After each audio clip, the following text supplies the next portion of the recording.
અમુક ઉંમરની દીકરી થાય ને 12-14 વર્ષની કે પપ્પાને બહુ વળગવાનું નહીં, પપ્પાને બહુ ભેટવાનું નહીં, પપ્પાથી સહેજ દૂર રહેવાનું. મારે જેટલા પપ્પા અહીંયા બેઠા છે ને એ બધાને કહેવું છે કે દીકરીની સ્મૃતિમાં જ્યાં સુધી પિતાનો સ્પર્શ રહેશે ને ત્યાં સુધી એ બીજા પુરુષનો સ્પર્શ શોધવા નહીં જાય.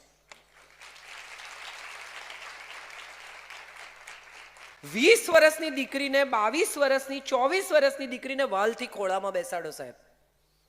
એની ઉંમર કોઈ પણ હોય એને માટે તો તમે પિતા જ છો, અને એને માટે પુરુષનો સ્પર્શ એ ભૂખ નથી, વાત્સલ્ય છે.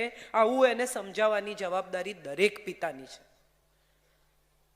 આવડી થઈ ગઈ હવે એને આમ નહીં, મમ્મી પોતે કે બસ હા હવે પપ્પા પાસ નહીં જવાનું. કેમ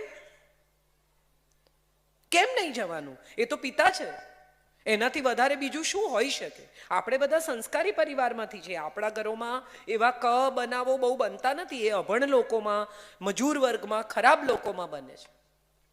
અને દીકરી જેટલું પિતા સાથે શેર કરી શકે એટલું ભાગ્યે જ મા સાથે શેર કરી શકે છે, કારણ કે 101 પ્રોબ્લેમ છે.